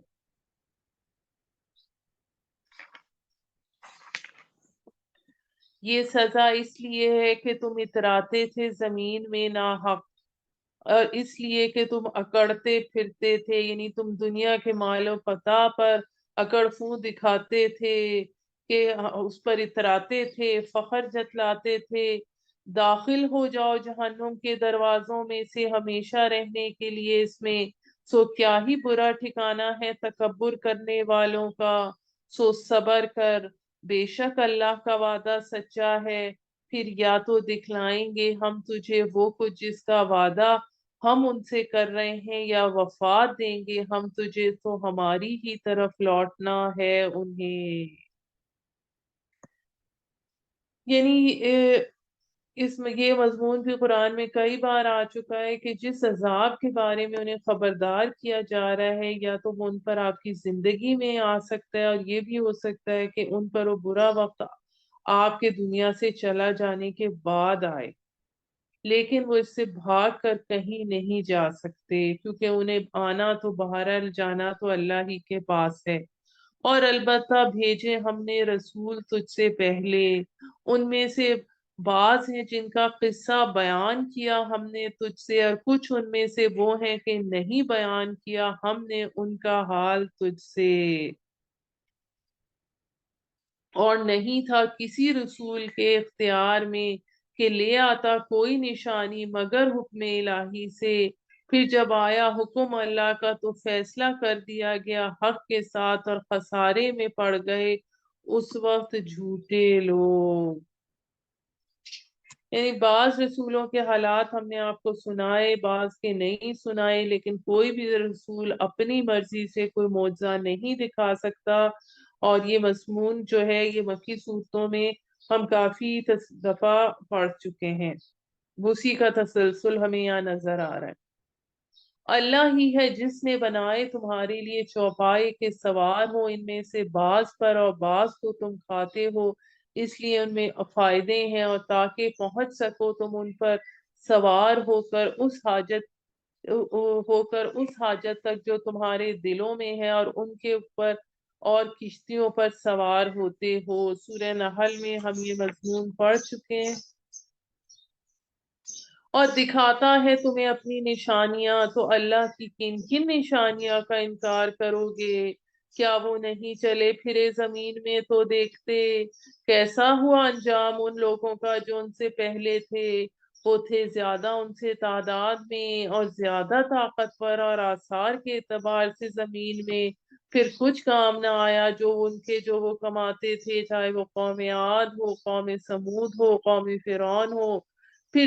جب پہنچے ان کے پاس ان کے رسول واضح نشانیوں کے ساتھ، وہ اترانے لگے اس پر جو ان کے پاس علم تھا۔ اب یہاں پر آیت نمبر 83 میں جو ان کے پاس علم تھا، اس سے مراد ان کے جو توہمات تھے، یعنی اپنے آبائی عقائد جو تھے، وہ جو توہمات تھے ان پر وہ جمے رہے، ان کو اپنے لیے باعث فخر سمجھتے رہے، انہوں نے رسولوں کا مذاق اڑایا ان کے، اور ان کے جو عذاب کی وعیدیں تھیں ان پر استہزاء کیا۔ تو آ گھیرا انہیں اس چیز نے جس کا وہ مذاق اڑاتے تھے۔ پھر جب دیکھا انہوں نے ہمارا عذاب، تو کہنے لگے ایمان لائے ہم اللہ پر جو یکتا ہے، اور انکار کرتے ہیں ہم ان کا جنہیں ہم اس کا شریک ٹھہراتے تھے۔ پھر کچھ بھی فائدہ نہ دیا ان کو ان کے ایمان نے، جب دیکھ لیا انہوں نے ہمارا عذاب۔ اب اس میں ایک استثناء ہے، وہ قوم یونس کی ہے، حضرت یونس علیہ السلام کی قوم۔ یہی دستور ہے اللہ کا جو چلا آتا ہے اس کے بندوں میں، اور نقصان میں پڑ گئے اس وقت کافر لوگ۔ یہ چیز ہم سورہ یونس کے آیت نمبر 98 میں ہم یہ پڑھ چکے ہیں کہ ان پر صرف عذاب کے آثار نظر آنے کے بعد بھی اللہ نے ان کی توبہ قوم یونس کے قبول کر لی۔ یہاں پر الحمدللہ ہماری سورہ مومن مکمل ہوتی ہے۔ سورہ حامیم سجدہ کی ہم ابتدا کرتے ہیں، اور سورہ حامیم سجدہ کا دوسرا نام سورہ فصلت ہے۔ دراصل سورہ سجدہ کے نام سے قرآن مجید میں دو سورتیں ہیں، ایک جو تھی جو ہم نے سورہ احزاب سے پہلے پڑھی جو کہ الف لام میم سجدہ تھی، اس کو صرف سورہ سجدہ ہی کہا جاتا ہے، جبکہ اس سورت کو حامیم سجدہ کہا جاتا ہے۔ اس کا مرکزی مضمون دعوت توحید ہے، اور یعنی کہ جب لوگوں کو اللہ کی طرف بلانے کے لیے، دین کی طرف بلانے کے لیے کہ وہ شخص اس کام کا بیڑا اٹھائے گا، تو اس کے لیے اس توحید کی دعوت دینے کا کیا طریقہ ہوگا۔ اور دوسری بات یہ بھی اس میں بتائی گئی ہے کہ دعوت اللہ کے بارے میں جو سب سے اہم بات ہے وہ یہ ہے کہ دعوت اللہ کا ذریعہ جو ہے، جو میڈیم ہے، وہ قرآن مجید ہے۔ اسی وجہ سے اس صورت میں جس طرح ہم پہلے پڑھ چکے کہ سورہ بنی اسرائیل میں قرآن کا ذکر 16 مرتبہ ہوا، اسی طرح سورہ فرقان میں بھی قرآن کے ذکر کی بہت زیادہ تکرار ملتی ہے۔ تو سورہ حامیم سجدہ اس حوالے سے تیسرے نمبر پر ہے، جس میں قرآن کا حوالہ بہت زیادہ آیا ہے، کیونکہ اس کا مرکزی مضمون دعوت اللہ ہے۔ اس کے ساتھ ساتھ اس میں عام جو مکی صورتوں کے مضامین ہوتے ہیں وہ بھی آتے ہیں۔ بسم اللہ الرحمن الرحیم۔ حامیم، نازل کرتا ہے بڑے مہربان نہایت رحم کرنے والے کی طرف سے۔ کتابوں فصلت، یہ فصلت یہاں سے لیا گیا ہے، ایسی کتاب جدا جدا کی گئی ہیں اس کی آیات قرآن عربی زبان میں ان لوگوں کے لیے جو علم رکھتے ہیں، یعنی اس کی آیات ڈسکریٹ ہیں، جدا جدا کرتی گئی ہیں، بشارت دینے والا اور ڈرانے والا۔ پھر منہ پھیر لیا ان میں سے اکثر نے، سو وہ نہیں سنتے۔ اور وہ کیا کہتے ہیں؟ اور کہتے ہیں ہمارے دل غلافوں میں ہیں اس بات سے کہ تو بلاتا ہے ہمیں جس کی طرف، اور ہمارے کانوں میں بوجھ ہے، اور ہمارے درمیان اور تمہارے درمیان پردہ حائل ہے، سو تو اپنا کام کر، بے شک ہم اپنا کام کرتے ہیں۔ یعنی اب یہاں پر یہ بتایا جا رہا ہے کہ وہ جس طرح استہزاء کرتے تھے، کہ کہتے تھے کہ ہمارے دلوں پر تمہاری باتوں کی طرف سے غلاف پڑے ہوئے ہیں، اس لیے ہم تک کوئی بات نہیں پہنچتی، اس لیے یہ امید نہ رکھو کہ تمہاری نصیحتوں کا ہم پر کوئی اثر ہوگا۔ کہہ دیجئے بس میں بشر ہوں تم جیسا، وہی کی جاتی ہے میری طرف کہ معبود تمہارا ہے معبود یکتا، پس سیدھے رہو اس کی طرف اور بخشش مانگو اس سے، اور خرابی ہے مشرکوں کے لیے جو نہیں ادا کرتے زکوٰۃ اور وہ آخرت کے منکر ہیں۔ اس آیت کے بارے میں یہ بھی رائے ہے کہ چونکہ یہ مکی صورت ہے، اس وقت مدینہ میں آ کے زکوٰۃ کا پورا نظام ترتیب دیا گیا تھا، تو اس سے مراد یہ ہے کہ جو تزکیہ نفس نہیں کرتے۔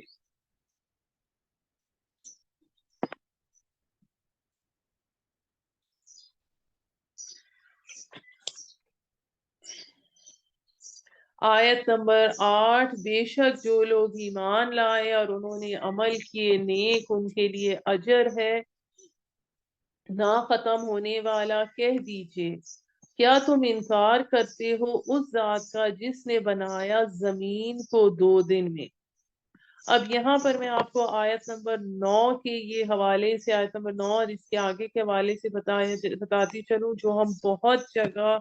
یہ پڑھ کے آ چکے ہیں کہ تقریباً 7 مقام پر یہ ذکر ملتا ہے کہ زمین اور آسمان کی تخلیق 6 دنوں میں ہوئی، لیکن یہاں یہ قرآن کا واحد مقام ہے جہاں پر ان 6 دنوں کی مزید تفصیل یعنی بریک اپ دیا گیا، یعنی اس تخلیقی عمل کی ترتیب سیکوینس کے بارے میں بتایا گیا ہے، کیسے پہلے زمین بنی اور 7 آسمان اس کے بعد وجود میں آئے۔ کہہ دیجئے کیا تم انکار کرتے ہو اس ذات کا جس نے بنایا زمین کو 2 دن میں، اور تم بناتے ہو اس کا ہمسر، وہی تو رب ہے سارے جہانوں کا، اور رکھ دیے اس زمین میں پہاڑ اور اس کے اوپر سے اور برکتیں رکھ دی اس میں، مہیا کی اس میں صلاحیتیں 4 دنوں میں، یعنی اس کے بعد زمین کے اوپر خوراکیں اور وہ سب چیزیں جس سے زندگی کو سپورٹ کیا جا سکے وہ رکھ دی، برابر سب مانگنے والوں کے لیے۔ پھر متوجہ ہوا آسمان کی طرف، وہ محض دھواں تھا، یعنی بگ بینگ کے بعد ایک دھوئیں کی طرح تھا۔ پھر کہا اس سے اور زمین سے آ جاؤ وجود میں، خوشی سے یا ناخوشی سے، پھر وہ دونوں بولے ہم آ گئے خوشی سے۔ پھر بنا دیے اس نے 7 آسمان 2 دنوں میں، اور وہی کر دی ہر آسمان میں اپنے حکم کی، اور آراستہ کیا ہم نے آسمان دنیا کو چراغوں سے، یعنی جو قریب ترین آسمان تھا، اور محفوظ کر دیا۔ یہ سب کچھ منصوبہ ہے زبردست کا، سب کچھ جاننے والے کا، یعنی چراغوں سے مراد یہاں پر ستارے ہیں، ستارے زمین سے قریب ترین آسمان کے لیے باعث زینت ہے، اور شیطان جن کی سرگرمیوں کے خلاف حفاظتی چوکیوں کا بھی کام دیتے ہیں کہ وہ شیاطین جن جو غیب کی خبریں حاصل کرنے کے لیے ممنوع علاقے میں داخل ہونے کی کوشش کرتے ہیں، ان پر ان ستاروں سے میزائل داغے جاتے ہیں۔ یہ موضوع ہم اس سے پہلے سورہ ہجر کی آیت نمبر 17 میں اور سورہ انبیاء کی آیت نمبر 32 میں بھی پڑھ چکے ہیں۔ اس کے بعد آتا ہے آیت نمبر 13 میں، پھر اگر منہ پھیر لیں تو کہہ دیجئے میں ڈراتا ہوں تم کو کڑک سے، جیسی کڑک آئی عاد اور سمود پر، جب آئے ان کے پاس رسول ان کے آگے سے اور ان کے پیچھے سے ہر طرف سے کہ نہ عبادت کرو اللہ کے سوا، کہنے لگے اگر چاہتا ہمارا رب کچھ تو بھیجتا فرشتے، سو ہم اس سے جو تم دے کر بھیجے گئے ہو منکر ہیں۔ یعنی کسی بشر کو وہ رسول ماننے کے لیے تیار نہیں تھے۔ پھر جو عاد تھے تکبر کرنے لگے زمین میں ناحق، اور کہنے لگے کون بڑھ کر ہے ہم سے قوت میں، کیا نہیں دیکھا انہوں نے کہ اللہ جس نے پیدا کیا انہیں وہ بڑھ کر ہے ان سے قوت میں، اور تھے وہ ہماری نشانیوں کے منکر۔ پھر چلائی ہم نے ان پر طوفانی ہوا نحوست کے دنوں میں، یعنی 7 راتیں اور 8 دن یہ ہوا چلتی رہی،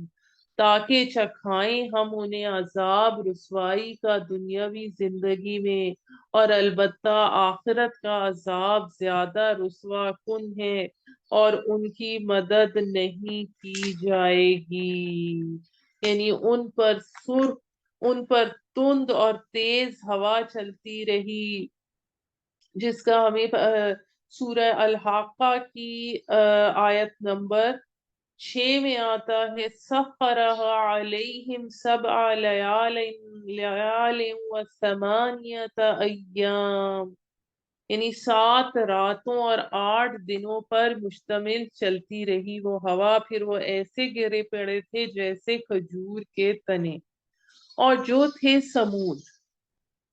سو راہ دکھائی ہم نے ان کو مگر پسند کیا انہوں نے اندھا بنا رہنا ہدایت کے بجائے، پھر آ پکڑا انہیں کڑک کے رسوا کن عذاب نے بدلے میں اس کے کہ جو وہ کماتے تھے،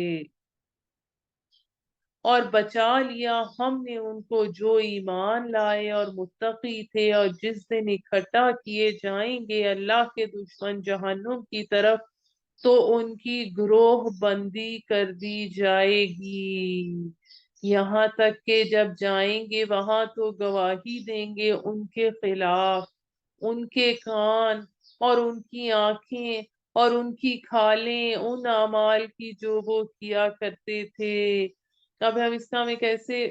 پتہ لگتا ہے کہ روایات سے معلوم ہوتا ہے کہ محشر میں کفار اپنے جرائم کا زبان سے انکار کریں گے، اس وقت حکم ہوگا کہ ان کے اعضا کی شہادت پیش کی جائے جس کے ذریعے سے گناہ کرتے تھے، پھر ہر ایک اس شہادت دے گا، زبان کی تکذیب ہو جائے گی، تب ہی وہ انسان یہ کہے گا کہ انہی اعضا کے آرام اور سکون کے لیے تو میں گناہ کرتا رہا، اور کہیں گے اپنی کھالوں سے کیوں گواہی دی تم نے ہم پر، وہ جواب دیں گے کہ گویائی دی ہمیں اللہ نے، جیسی گویائی بخشی ہر چیز کو اس نے پیدا کیا تمہیں پہلی بار اور اسی کی طرف تم لوٹائے جا رہے ہو، جیسا کہ ہمارے پاس سورہ بنی اسرائیل کے آیت نمبر 44 میں آتا ہے، وَإِن مِّن شَيْءٍ إِلَّا يُسَبِّحُ بِحَمْدِهِ وَلَٰكِن لَّا تَفْقَهُونَ تَسْبِيحَهُمْ، اور کوئی چیز نہیں مگر یہ کہ وہ تسبیح کرتی ہے اس کی حمد کے ساتھ، لیکن تم لوگ نہیں سمجھتے ان کی تسبیح کو۔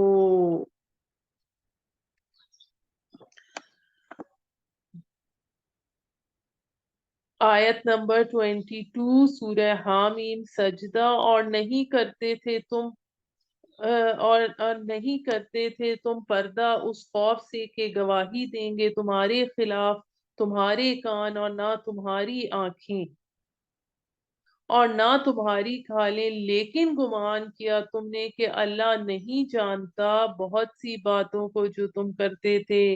یعنی بہت دفعہ کوئی کام کرتے ہوئے غیر شعوری طور پر ہمارا یہ ہم سوچتے ہی نہیں کہ اللہ تعالیٰ دیکھ رہا ہے، جب ہم غیبت کر رہے ہوتے ہیں، کوئی جھوٹ بول رہے ہوتے ہیں، اور یہ ہے تمہارا وہ گمان جو کیا تم نے اپنے رب کے ساتھ، ہلاک کیا اس نے تمہیں، سو ہو گئے تم خسارہ پانے والوں میں سے، پھر اگر وہ صبر کریں تو بھی تو دوزخ ٹھکانہ ہے ان کا، اور اگر وہ توبہ کرنا چاہیں تو نہ ان کی قبول کی جائے گی توبہ۔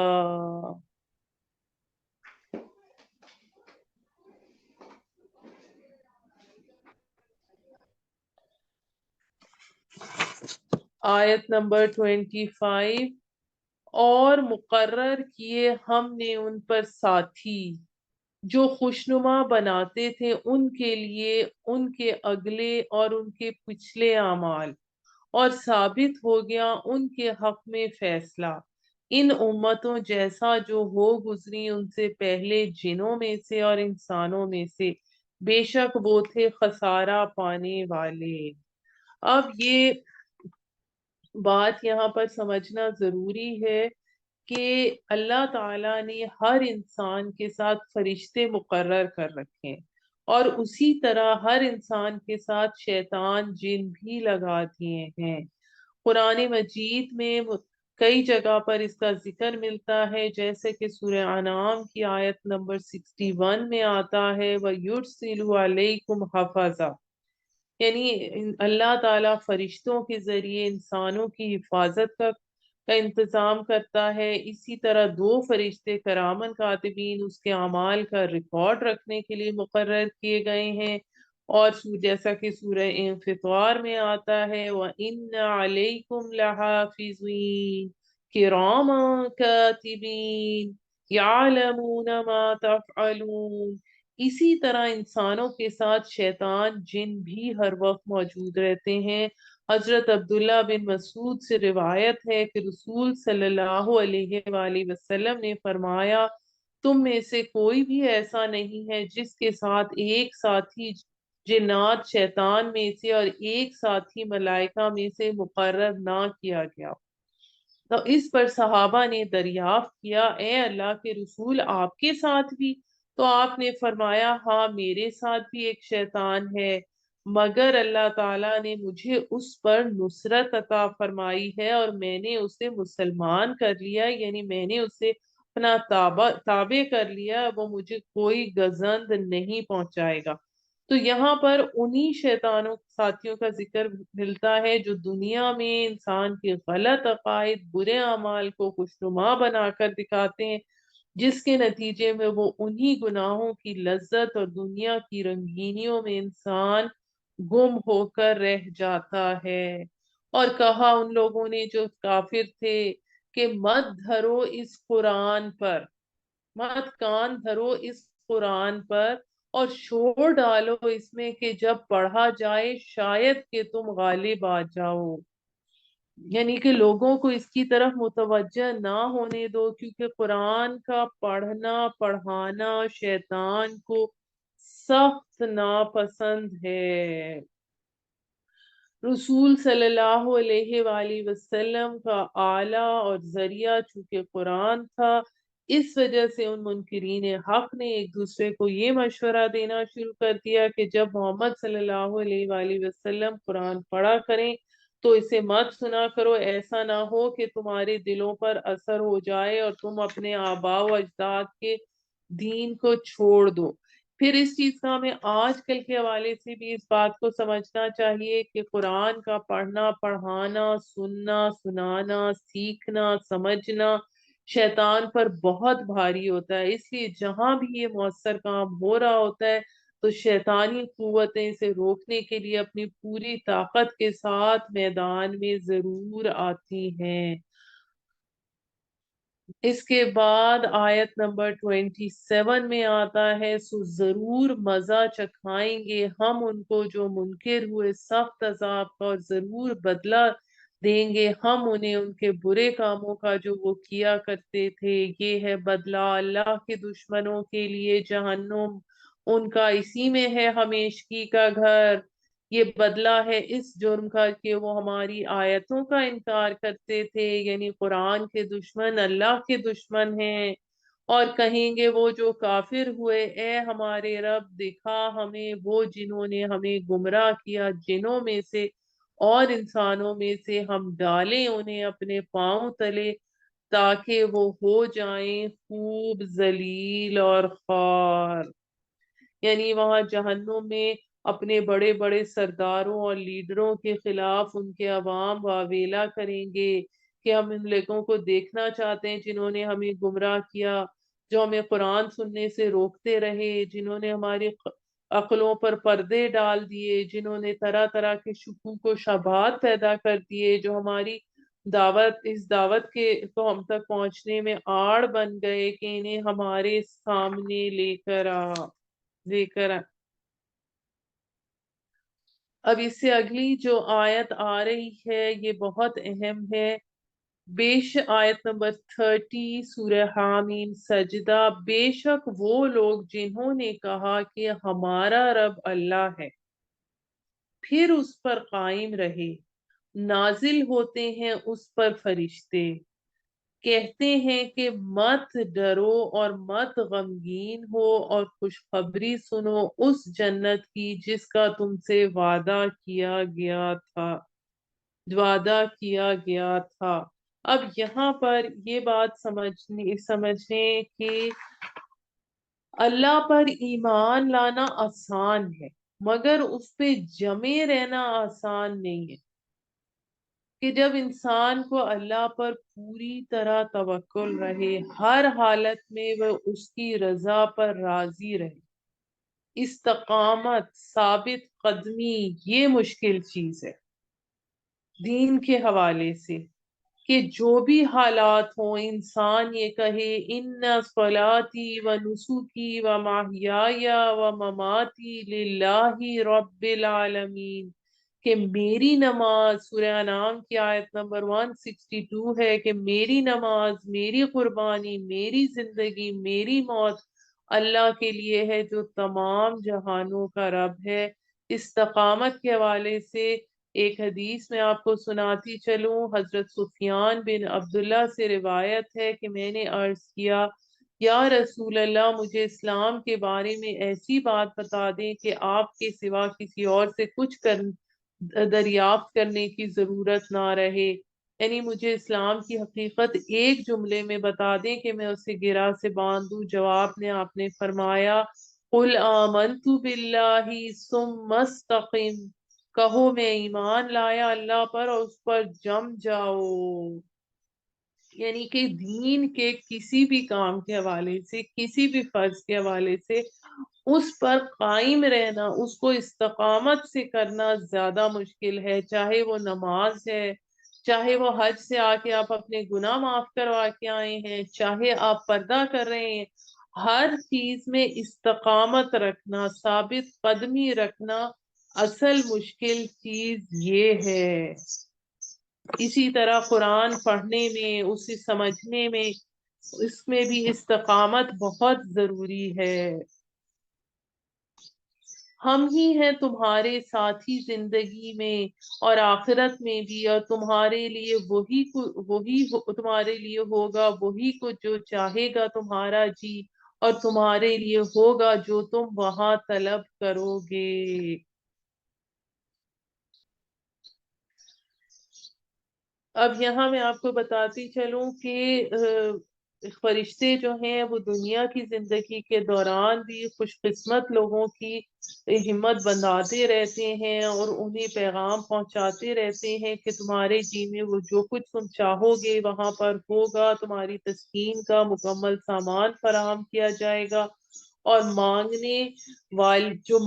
کوئی چیز کی خواہش ہوتی ہے اس کا ہر انسان کا اپنی ذہنی سطح کے مطابق ایک معیار اور ہوتا ہے، مخصوص ذوق ہوتا ہے، ایک بچے کے مانگنے میں، ایک بوڑھے کے مانگنے میں، ایک شہری کے مانگنے میں، ایک دیہاتی کے مانگنے میں بہت فرق ہوتا ہے۔ تو اللہ تعالیٰ انسان کو اس کے حساب سے جو وہ چاہے گا وہ اسے عطا فرمائے گا، جیسا کہ آیت نمبر 32 میں آتا ہے، یہ مہمانی ہوگی بخشنے والے، نہایت رحم کرنے والے کی طرف سے، جو کہ ہم نے پہلے بھی اس بات کا ذکر کیا کہ حضرت ابو ہریرہ روایت کرتے ہیں کہ رسول صلی اللہ علیہ وآلہ وسلم نے ارشاد فرمایا کہ اللہ کا ارشاد ہے، میں نے اپنے نیک بندوں کے لیے جنت میں وہ کچھ تیار کر رکھا ہے جو نہ کسی آنکھ نے دیکھا، نہ کسی کان نے سنا، نہ کسی انسان کے دل پر ہی اس کا گمان گزرا۔ اور پھر اس کے ساتھ سورہ سجدہ کی آیت تلاوت فرمائی، فَلَا تَعْلَمُ نَفْسٌ مَّا أُخْفِيَ لَهُم مِّن قُرَّةِ أَعْيُنٍ جَزَاءً بِمَا كَانُوا يَعْمَلُونَ، بس کوئی انسان نہیں جانتا ان اہل جنت کی آنکھوں کی ٹھنڈک کے لیے کیا کچھ چھپا رکھا ہے، اور وہ بدلہ ہوگا ان کے اعمال کا۔ اب یہاں پر ہمارے پاس یہ آیت نمبر 30 سے جو آ رہی ہیں، یہ 7 آیات جو ہیں یہ بہت اہم ہیں۔ آگے آتا ہے آیت نمبر 33 میں، اور کون بہتر ہو سکتا ہے بعد میں اس شخص سے جس نے بلایا اللہ کی طرف اور عمل بھی کرے نیک، اور کہے بے شک میں فرما بردار ہوں۔ یعنی کہ اس میں آیت نمبر 33 میں یہ بتایا جا رہا ہے کہ وہ اصل چیز دعوت اللہ ہے کہ وہ شخص بہترین ہے جو اللہ تعالی کی طرف بلائے، اور لیکن اس کے ساتھ یہ بھی ضروری ہے کہ اس کا اپنا عمل بھی ہو، اور نہیں برابر ہو سکتی بھلائی اور نہ برائی۔ اب ایک شخص دین کی طرف بلا رہا ہے تو پھر کیا ہوگا؟ جواب دو اس طریقے سے جو بہترین ہو، پھر اس صورت میں وہ شخص کے تجھ میں اور اس میں دشمنی تھی ہو جائے گا گویا کہ وہ قریبی دوست ہے۔ اب وہ اللہ کی طرف سے بلا رہا ہے تو ظاہر ہے اسے باتیں بھی سننی پڑیں گی، لیکن کہا یہ جا رہا ہے کہ گالی کے جواب میں دعا دو، دعوت کے مرحلے میں بے ضرر انسان بن جاؤ۔ نہیں نصیب ہوتی یہ بات مگر ان کو جو صبر کرتے ہیں، اور نہیں نصیب ہوتی یہ صرف مگر بڑے نصیبوں والے کو۔ اور اگر ورغلائے تجھے شیطان کا کوئی وسوسہ تو پناہ مانگ اللہ کی، بے شک وہ سب کچھ سننے والا ہر بات دیکھنے والا ہے۔ یعنی اللہ کی طرف اگر آپ بلا رہے ہیں اور پھر بیچ میں آپ کو لوگوں کی بات سن کر غصہ بھی آ رہا ہے تو پھر اللہ کی پناہ مانگیں۔ تو اس میں یہاں تک ہمارے پاس یہ ساری ڈیٹیل آ رہی ہے دعوت اللہ کے حوالے سے۔ اب آگے سے پھر دوسرے مضامین شروع ہو رہے ہیں، اور اس کی نشانیوں میں سے ہے رات اور دن اور سورج اور چاند، اور نہ سجدہ کر تو سورج کو اور نہ چاند کو، اور بلکہ سجدہ کرو اللہ کو جس نے بنایا انہیں، اگر ہو تم اسی کی عبادت کرنے والے۔ پھر اگر وہ تکبر کریں تو فرشتے جو پاس ہیں تیرے رب کے تسبیح کرتے ہیں اس کی شب و روز، اور وہ کبھی بھی نہیں تھکتے۔ یہ آیت سجدہ ہے، سجدہ کر لیجئے گا۔ اور اسی کی نشانیوں میں سے یہ ہے کہ تو دیکھتا ہے زمین کو مرجھائی ہوئی، پھر جوں ہی برسایا ہم نے اس پر پانی تو لہلہاتی ہے اور پھولتی ہے، بے شک جس نے زندہ کیا اسے وہ دوبارہ زندہ کرے گا مردوں کو، بے شک وہ ہر چیز پہ قدرت رکھتا ہے۔ بے شک وہ لوگ جو کج روی اختیار کرتے ہیں ہماری آیتوں میں نہیں پوشیدہ، وہ ہم سے بھلا جو شخص ڈالا جائے گا جہنم میں بہتر ہے، یا وہ جو آئے گا امن کے ساتھ روز قیامت۔ کیے جاؤ جو تم چاہو، بے شک اللہ جو کچھ تم کرتے ہو دیکھ رہا ہے۔ بے شک وہ لوگ جنہوں نے انکار کیا، بالذکری پھر ذکر، دا ریمائنڈر آیا نصیحت کا، جب وہ آئی ان کے پاس، بے شک وہ کتاب ہے عزت والی، نہیں آ سکتا باطل اس کے سامنے سے اور نہ اس کے پیچھے سے، یعنی جن ہو یا انسان، شیطان اس میں تصرف نہیں کر سکتا۔ نازل کرتا ہے حکمت والے ستودہ صفات کی طرف سے، نہیں کہا جا رہا تجھ سے مگر وہی کچھ جو کہا جا رہا ہے رسولوں سے تجھ سے پہلے، بے شک تیرا رب بڑا بخشنے والا دردناک سزا دینے والا ہے۔ اور اگر ہم بنا دیتے اس کو قرآن غیر عربی میں تو کہتے کیوں نہ کھول کر بیان کی گئیں اس کی آیتیں، کیا زبان ہو عجمی اور مخاطب عربی۔ قل هو للذین آمنوا ھدی وشفاء، کہہ دیجئے یہ قرآن ان لوگوں کے لیے جو ایمان لائے ہیں ہدایت اور شفا ہے۔ شفا کس چیز سے؟ جسمانی امراض سے بھی، اور روحانی امراض جیسے بغض، حسد وغیرہ سے، سب سے شفا ہے، اور ہدایت زندگی کے ہر شعبے میں ہے۔ جو لوگ ایمان نہیں رکھتے ان کے کانوں میں بوجھ ہے، اور یہ قرآن ان کے حق میں نابینائی ہے۔ یہ لوگ پکارے جا رہے ہیں کسی دور کے مقام سے، یعنی حق کی آواز ان کے دلوں تک نہیں پہنچتی، اگر پہنچتی بھی ہے تو اس کا مطلب وہ نہیں سمجھتے، یعنی دور سے جیسے کوئی آ رہا ہے اسے آواز نہیں پہنچ رہی۔ اور تحقیق عطا کی ہم نے موسیٰ کو کتاب، تو اختلاف کیا گیا اس میں، اور اگر نہ طے ہو چکی ہوتی بات پہلے سے تیرے رب کی طرف سے تو ضرور فیصلہ کر دیا جاتا ان کے درمیان، یعنی قرآن کے ماننے اور نہ ماننے والوں میں جیسے اختلاف پایا جاتا ہے، پہلے تورات کے متعلق بھی ایسا اختلاف ہو چکا ہے، پھر دیکھ لو کیا انجام ہوا ان کا جنہوں نے اختلاف کیا۔ اور اگر نہ طے ہو چکی ہوتی بات تیرے رب کی طرف سے تو ضرور فیصلہ کر دیا جاتا ان کے درمیان، اور در حقیقت یہ لوگ شک میں ہیں اس کے بارے میں جو بے چین کرنے والا ہے۔ جو کوئی عمل کرے گا نیک تو اس کے اپنے ہی لیے ہے، اور جو کوئی بدی کرے گا تو اسی پر ہوگا وبال اس کا، اور نہیں ہے تیرا رب ظلم کرنے والا بندوں پر، یعنی اللہ کے ہاں ظلم نہیں، ہر آدمی اپنے عمل کو دیکھ لے گا، جو کرے گا وہی بھرے گا، کسی کی نیکی اس کے ہاں ضائع نہیں ہوگی، اور جو بدی کرے گا اسے اس کا خمیازہ بھگتنا پڑے گا۔ سبحان ربک رب العزت عما یصفون والسلام علی المرسلین والحمد للہ رب العالمین۔